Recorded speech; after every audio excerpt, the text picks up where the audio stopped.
What as a guy do you wish girls knew? If you genuinely compliment a guy, don't be upset if they don't react the same way a woman would react to a random compliment.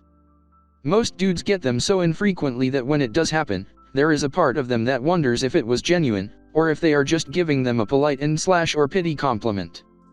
This often leads to an awkward/unenthusiastic response to said compliment. It never occurs to most guys to just say thanks.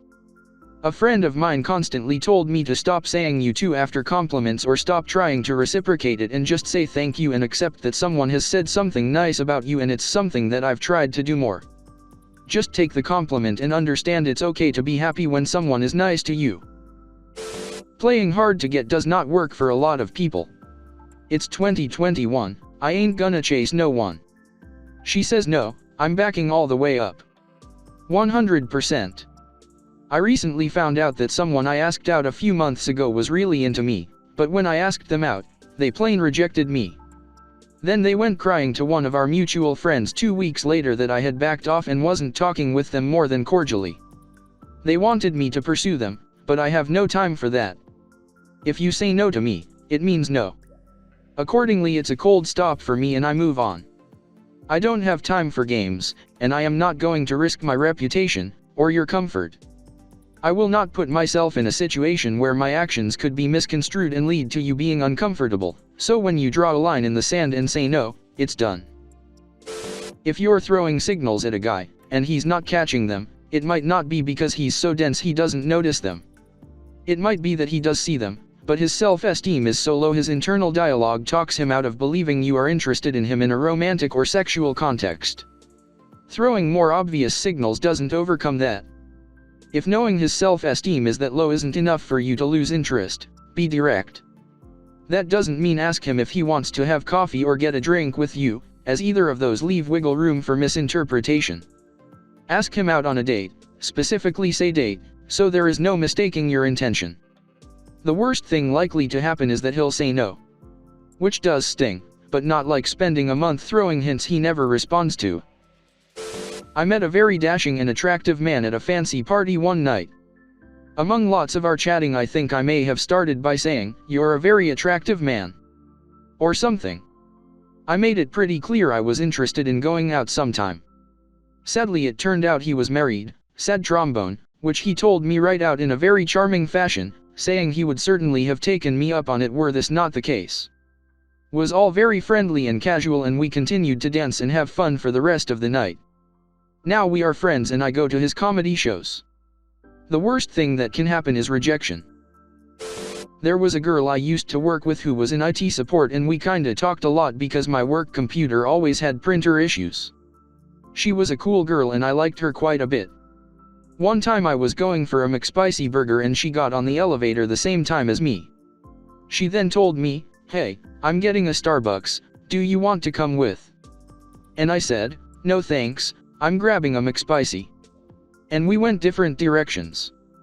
I then realized as I was biting into the McSpicy that I had just turned down a coffee date from a girl I kinda liked. I fixed that the next time we ran into each other though, and we saw each other for a while, but man, I can still remember that entire exchange like it happened 5 minutes ago. I'd never been asked out since. Girl, I'm dropping so many hints. Why doesn't he get them? Boy, I think girl is dropping hints, but I'm not sure I want to risk my friendship and embarrassment, so I'll just ignore them. I think those are hints. Wait, no, don't be a creep. She's sitting on my lap, yes. Wait, no, I just read a comment about a girl who sits on everyone's lap. Do anything. Don't be a stalker. Shit, she left. I literally moved out from underneath a girl that sat on my lap and she gave me a weird look, but like holy hell, she had been giving mixed signals forever, and I even asked her out before this and she said no, so WTF? This is the kind of shit we have to deal with. Went on a date finally with a girl I'd known and been crushing on at work for years, both teenagers. Date was great, amazing even, kiss goodnight, the whole works.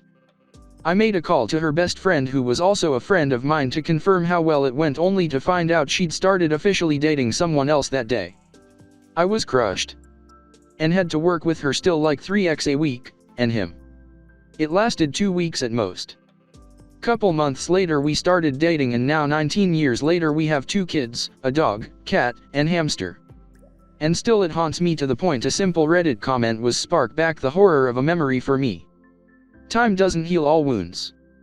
Men are soft, fragile little creatures on the inside. At least it was a happy ending, beaming face with smiling eyes. I met my future wife at a game shop when I went in to hang out and paint. She was an artist and sat by herself. The guy she was with, at the time, ignored her all night to play 40K. She came over and started talking to me about what I was painting. We ended up talking all night until the shop closed, and she opened up to me about a lot of the things she was dealing with. No numbers exchanged, but we added each other FB. Then a few months later she moved to Ohio with her BF. Flash forward a few months and she had broken up with the guy. She was working a 13-hour shift for the train yard doing brake assists, so she asked if anyone wanted to talk while she waited on the train crews. Ended up talking all night with each other, and a few months later she moved back to AZ. Been together 9 years and 5 married, beaming face with smiling eyes. We need just as much support as you do. It's always a shock when a guy kills himself until you look back at all the subtle cries for help. We're screaming on the inside and we need someone to let us know it's okay. Edit. To all those asking me if I'm fine, I am the least of your worries. Please, instead of talking to this meaningless random dude if he's okay, just go ask your fathers, brothers, mothers, and sisters. Your family matters, not any of these fucking digital inputs around you. Are you okay, my dude? Not at all, but that's okay. When we tell women that we don't know how we feel about something, it's usually true, and we genuinely don't really understand how we are supposed to feel. I personally wasn't allowed to express emotions growing up, and it turned into me not being able to understand my emotions. I'm with you there, dude. Most of the time something happens around me or my father, we don't have an emotional response. We try to figure out the best way to fix the problem, or we are trying to understand what is happening and why it happened to either make sure it happens less or more accordingly. I know he was raised to be that way by his father and that he raised me that way. The constant rub some dirt on it when you're hurting, or the real men don't cry. The one I heard the most was you can't feel your way through this problem, you have to think your way through it. The worst part is I know it's a problem. It's killed relationships I've had. It makes it hard to understand what some people are going through, and in the moments where something so extreme happens that my brain finally pushes the emotion response to the forefront, it's overwhelming. It's a strange dichotomy to know why I am separated from my emotions 99% of the time, but not being able to figure out how to fix the problem. I've even been in therapy for years trying to figure out something that works to no avail. The funny part is I was talking to my roommate about it once, since he is also a therapist, and was curious. He said it was kinda sad that was how my dad and have lived our whole lives. To which I replied, well, on the bright side, we didn't know we were supposed to be sad. When we say we're thinking about nothing, the majority of the time it literally is just nothing or ridiculous scenarios that we make up that sound stupid when said out loud. I don't actually know how to think about nothing, but I very much relate to the second item.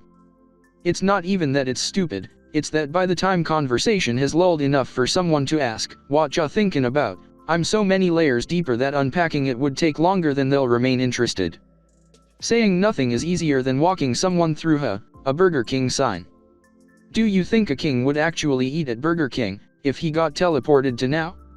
It's probably tastier than literally anything he's ever had in his life, because of all the fat and salt and lack of rotting meat masked with spices, but also peasants can order it, so maybe his favorite flavor is actually exclusivity. But then where would I take a king if I had to impress him? Although, unless he traveled with his entire court, he's just some guy, so I don't really have to worry about his divine right or whatever, and if he told people he was a king too much, he'd just get locked away. Besides, if I took him to the movies or whatever, he'd think we were gods, or maybe witches, but what's he gonna do about it? So, if I wanted to blow his mind like, yeah, bro, I'm fucking nobody and I live 100 times better than you, where else would I take him?